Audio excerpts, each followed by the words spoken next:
with the chapter number 9 and 10. In this chapter we'll be covering the different topics. Let's see.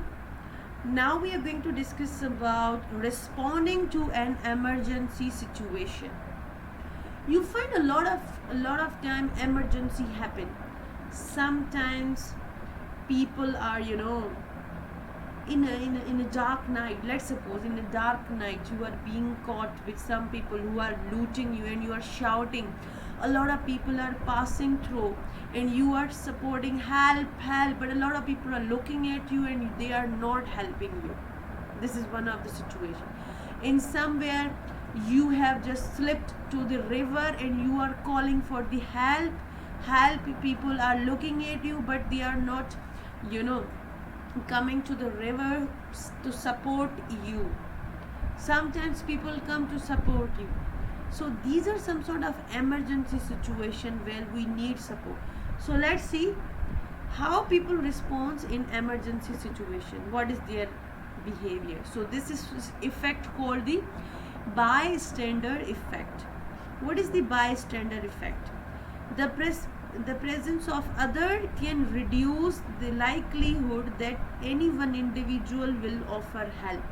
The greater the number of witnesses, the less likely it is that help will be given. When there is the less number of the people available on the event, you are more likely to get help. When the number of the people increases, there are less chances that you will get the support. Why it is so? So let's see and discuss.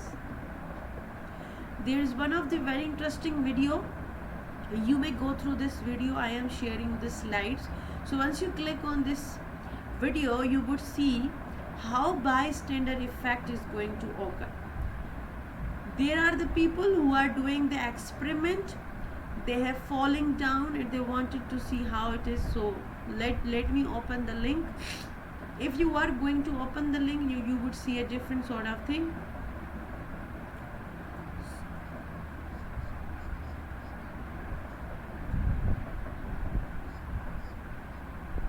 So this is the video.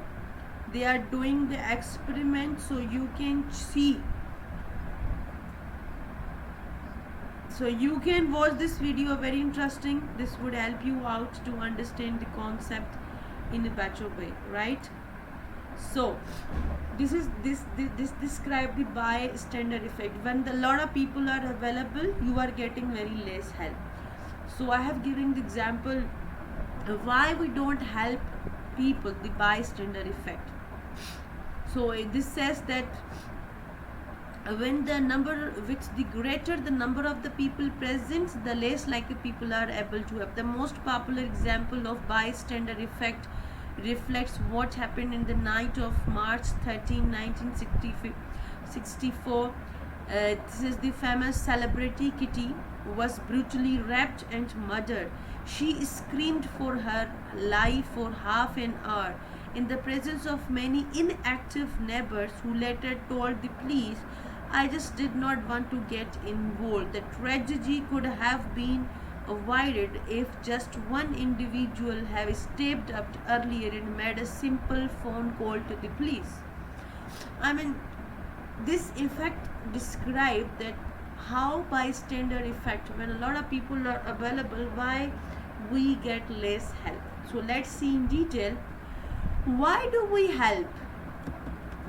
So whenever there is an emergency situation, people involved in 5-step model to make a decision. First they notice something is happening, then they interpret and give meaning to the event, take responsibility for providing the help, know how to help and provide the help.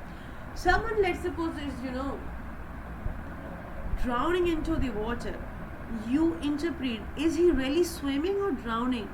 So you wanted to give the interpretation to the event.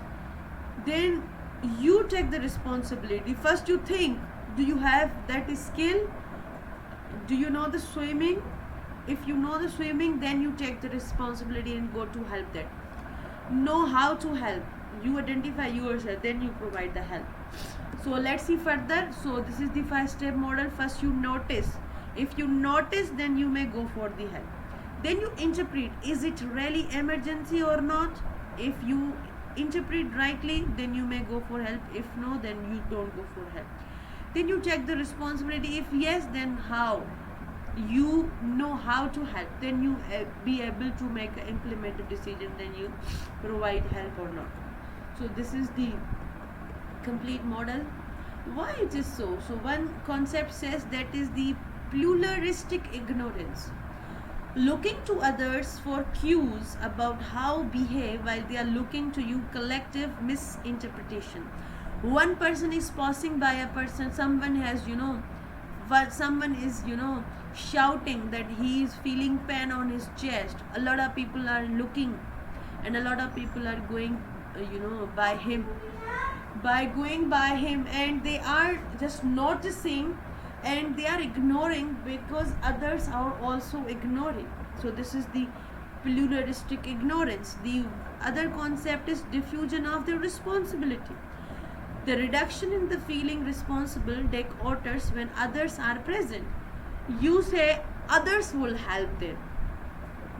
I am not here, others are available, they would help them. So diffusion of the responsibility.